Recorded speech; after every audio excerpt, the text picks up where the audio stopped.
Hindi reader यानी Hindi first.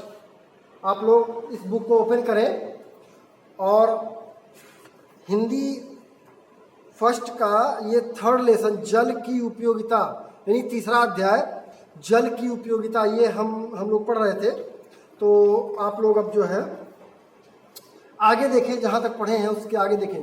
जल कितना बड़ा उपयोगी है, कितना बड़ा बहुमूल्य चीज़ है, इसी के बारे में आप जान रहे हैं।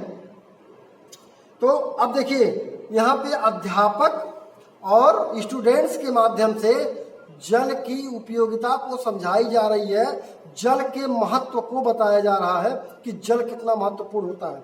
केवल मनुष्य के लिए नहीं, इस संसार में जितने भी जीव जंतु पेड़ पौधे हैं यानी all living things need water, सभी सजीवों को पानी की आवश्यकता होती है। आगे देखें, आपने पढ़ा था कि सूखा पड़ने पर लोग बूंद बूंद को तरस जाते हैं, एक एक बूंद महत्वपूर्ण आता नहीं मिल पाता है। नहाना धोना तो दूर, पीने के लिए पानी नहीं मिलता है। मीलों चलकर लोगों को पानी लाना पड़ता है, मीलों चलकर पानी लेने के लिए, एक बाल्टी पानी लेने के लिए कई किलोमीटर तक जाना पड़ता है, तब जाकर के मिलता है। अब आगे देखिए, लेकिन हमारे शहरों में जहाँ पर्याप्त पानी है वहाँ लोग इसे खूब बर्बाद करते हैं। यानी जहाँ पर पानी उपलब्ध है और अच्छी मात्रा में उपलब्ध है, वहाँ लोग पानी के महत्व को भूल जाते हैं और पानी को बर्बाद करते हैं। लेकिन जहाँ नहीं मिलता है वहाँ के लोगों से जानिए, उनके विचारों को सुनिए, तब आपको समझ में आएगा कि वास्तव में पानी कितना बहुमूल्य है। अभी अभी मैंने खुले नलों को बंद किया है। मैडम बता रही हैं कि जो टैप थे, टोटी थे, सब खुले हुए थे, सबसे पानी टपक रहा था, और ये आप लोगों का ही काम है, बच्चों का ही काम है।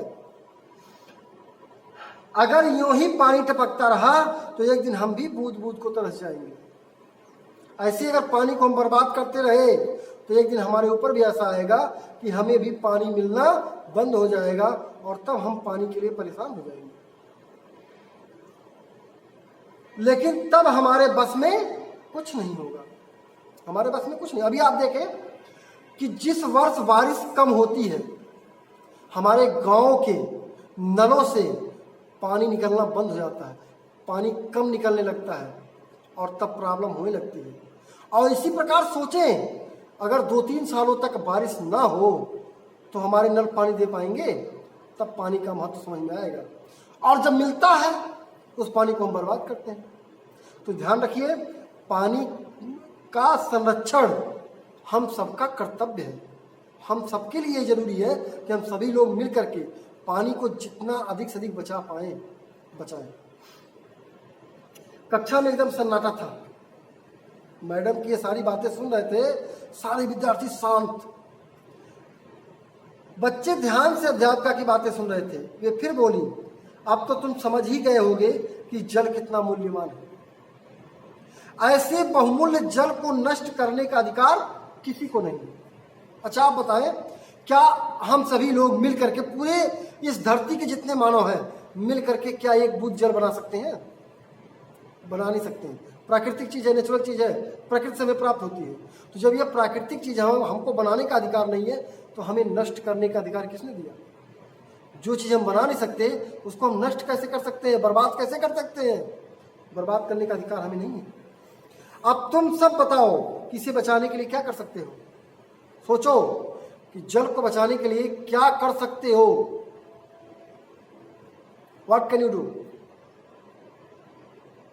आगे आकृति बोली, एक लड़की नाम आकृति, जरूरत पूरी हो जाने के बाद नल हमेशा बंद रखेंगे। मतलब अब देखिए, एक बच्ची समझदारी की बात की कि जब हमारी जरूरत पूरी हो जाएगी तो नल को हम बंद कर देंगे।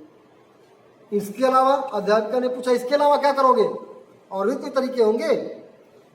पानी का उतना ही प्रयोग करेंगे जितनी जरूरत हो। रुचि बोली, दूसरी लड़की, रुचि नाम की दूसरी लड़की बोली कि जितनी पानी की जरूरत होगी उतनी ही प्रयोग करेंगे, फालतू पानी नहीं प्रयोग करेंगे।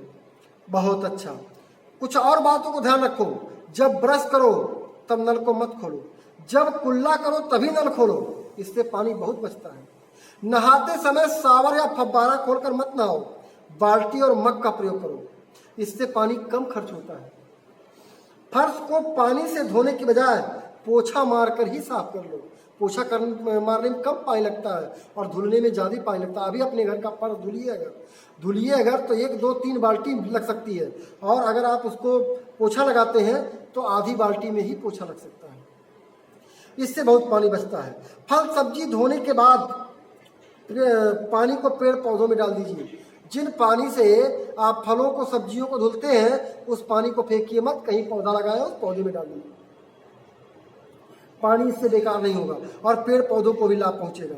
इसी प्रकार कपड़े धोने में, बर्तन साफ करने में और कार स्कूटर आदि धोते समय अगर थोड़ी सी सावधानी बरती जाए तो बहुत सारा जल बचाया जा सकता है, लेकिन सावधानी बरतनी पड़ेगी। अध्यापिका ने कहा, समझाया क्या क्या करना चाहिए। पानी बचाने के लिए हर संभव प्रयास हमें करने चाहिए।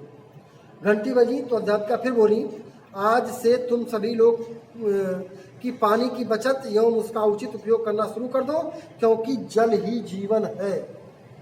जल ही जीवन है।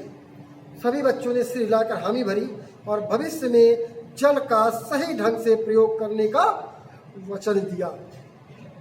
तो बच्चों, ये है आपका चैप्टर जल का महत्व, कितना महत्वपूर्ण है। अगर आप लोग ये वीडियो ना बन रहा होता, अगर वो क्लास में होते तो हम इस पर और भी बातें बताते, कहानी के माध्यम से आपको समझाते जल कितना मूल्यवान है। बट वीडियो के माध्यम से ये संभव नहीं है। जब कभी क्लास में आप आएंगे तब आप देखेंगे इसके बारे में और बातें बताई जाएंगी।